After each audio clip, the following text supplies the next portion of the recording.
حسبي ربي جل الله ما في قلبي غير الله نور محمد صلى الله لا إله إلا الله۔ یہ ایک سوال ہے جی، سوال بڑا اہم ہے، اور حدیث پاک کے اندر آتا ہے کہ ان اللہ تعالی لا یستحیی من الحق، جو حق اور ضروری بات ہے اس بات کے کرنے سے اللہ تعالیٰ بھی شرماتا نہیں ہے۔ ایک بی بی صاحبہ حاضر ہوئیں نبی کریم صلی اللہ علیہ وسلم کی بارگاہ میں اور عرض کیا کہ یا رسول اللہ صلی اللہ تعالیٰ علیہ وسلم، ان اللہ لا یستحیی من الحق، اللہ تعالیٰ حق بات سے حیا نہیں فرماتا۔ سرکار نے فرمایا کہ ہاں۔ تو عرض کیا تو حضور مجھے یہ بتائیں کہ فہل علی الرجل من الغسل اذا رأت ما یری الرجل، عرض کیا کہ حضور کیا عورت اگر خواب میں وہی چیز دیکھے جس چیز کو مرد دیکھتا ہے تو مرد پر غسل لازم ہوتا ہے، تو اسی چیز کو اگر عورت دیکھے تو کیا عورت پر بھی غسل لازم ہے؟ تو نبی کریم صلی اللہ علیہ وسلم نے جواب میں ارشاد فرمایا کہ ہاں، اگر انزال ہو جائے اور گندے پانی کا نشان اپنے کپڑوں پر وہ جاگنے کے بعد پائے تو اس پر غسل جو ہے وہ فرض ہے۔ اسی طرح یہ سوال بھی آیا ہے، جنسی خیالات کی بنا پر اگر انسان مکمل ڈسچارج نہ ہو بلکہ ایک دو قطرہ خارج ہو جائے جاگتے ہوئے تو کیا روزہ ٹوٹ جاتا ہے یا نہیں؟ رہنمائی فرمائے۔ انتہائی ضروری مسئلہ ہے یہ سمجھنے کا اور سمجھانے کا۔ اللہ تعالی ہم سب کو سمجھ عطا فرمائے۔ بھائی اس طرح ہے، جو پانی یا سیال انسان کے پیشاب کے راستے، چھوٹے پیشاب کے راستے سے خارج ہوتے ہیں، ان میں پہلا نمبر ہے پیشاب کا۔ تو پیشاب کے نکلنے سے وضو ٹوٹ جاتا ہے، روزہ نہیں ٹوٹتا۔ اور اگر پیشاب جو ہے وہ بدن کے کسی حصے کو لگا ہوا ہو یا کسی کپڑے کو لگا ہوا ہو تو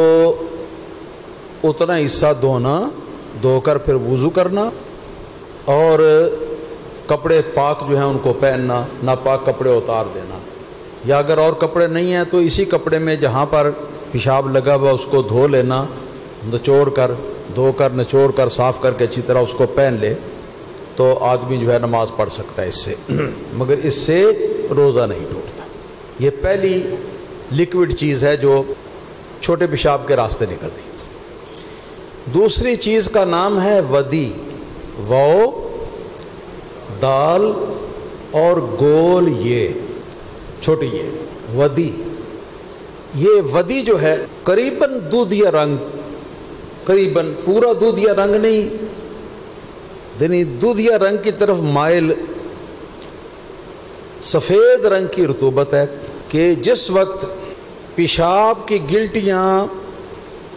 مثانے پر دباؤ ڈالتی ہیں تاکہ پیشاب باہر نکلے، تو پیشاب کے باہر نکلنے سے پہلے جہاں سے یہ کیا نام ہے پیشاب کا عضو جو ہے جہاں سے پیٹ کے اندر سے شروع ہوتا ہے،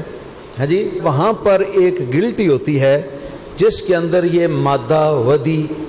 جو ہے یہ پایا جاتا ہے، اور پیشاب کا دباؤ سب سے پہلے اسی پر پڑتا ہے۔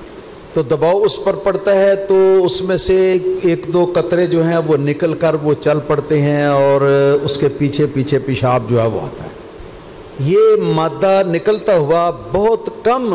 دکھائی دے سکتا ہے کیونکہ پیچھے سے پیشاب تیزی سے آتا ہے تو اس میں مکس ہو جاتا ہے، تو اس کا حکم بھی پیشاب کا حکم ہے۔ یہ اگر نکلا تو اس کے نکلنے سے وضو ٹوٹ جائے گا، بدن یا کپڑے کے کسی حصے کو لگا تو وہ ناپاک ہو جائے گا، اور اس سے روزہ نہیں ٹوٹتا۔ یہ رطوبت جو ہے یہ اللہ پاک نے اس کا انتظام اس لیے کیا ہوا ہے کہ حضرات فقہاء کرام لکھتے ہیں اور جو اطباء ہیں اور اس زمانے کے اندر جو ڈاکٹر ہیں وہ یہ کہتے ہیں کہ پیشاب کے اندر اتنی تیزابیت ہوتی ہے، اتنی سخت تیزابیت ہوتی ہے، اتنی کھاریت ہوتی ہے پیشاب کے اندر کہ اگر چند مرتبہ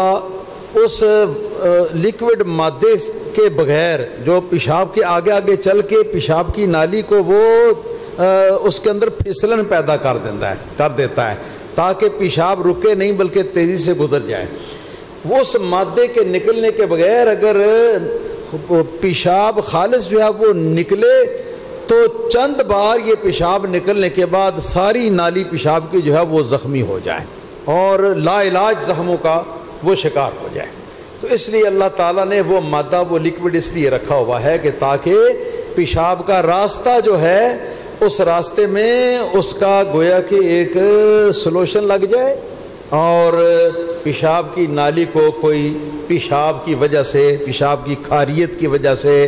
ہاں جی، اس کی تیزابیت کی وجہ سے کوئی نقصان نہ پہنچے۔ اس کو کہتے ہیں ودی، سن رہے جی آپ، اس کو کہتے ہیں ودی۔ ودی کے نکلنے سے بھی وہی حکم ہے جو پیشاب کا حکم ہے۔ اس کے بعد ایک تیسرا لیکوڈ ہے، یہ ہے شہوت کے غلبے کے وقت، جس وقت جنسی خواہش زیادہ ہوتی ہے اور جو جنسی اعضاء ہیں ان کے اندر تناؤ ہو جاتا ہے،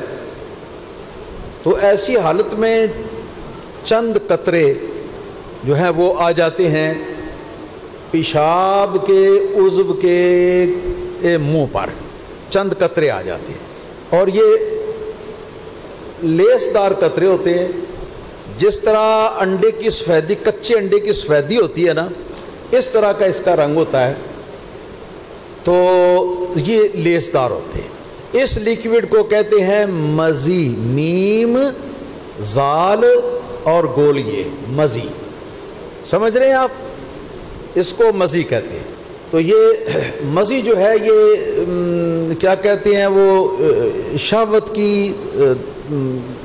زیادتی کے وقت یہ مزی کے قطرے جو ہیں یہ خارج ہوتے ہیں۔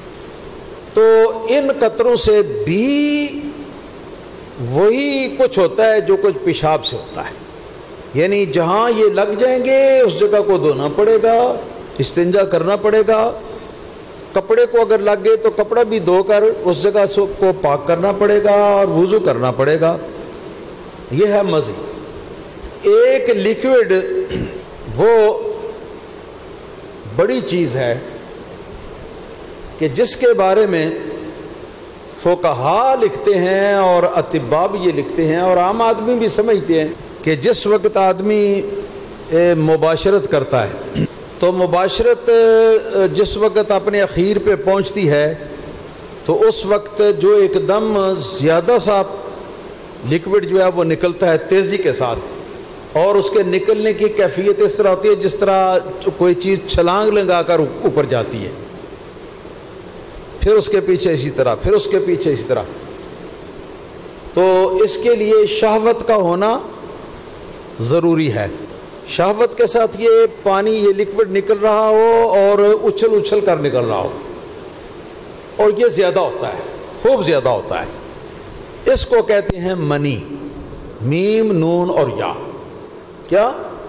میم نون اور گول یہ منی، اس کو منی کہتے ہیں۔ تو یہ منی اگر شہوت کی حالت میں اور اچھل اچھل کر نکلے تو اس کے نکلنے سے غسل فرض ہو جاتا ہے اور اس کے نکلنے سے روزہ بھی ٹوٹ جاتا ہے، اس کے نکلنے سے روزہ بھی ٹوٹ جاتا ہے اگر جاگتے ہوئے ایسا ہو تو۔ خواب میں ہو گیا تو روزہ نہیں ٹوٹتا، جاگتے ہوئے ایسا ہو گیا تو روزہ جو ہے وہ ٹوٹ جاتا ہے۔ لیکن اگر یہی منی یا مادہ منویہ جس کو کہتے ہیں لیکوڈ جو ہے،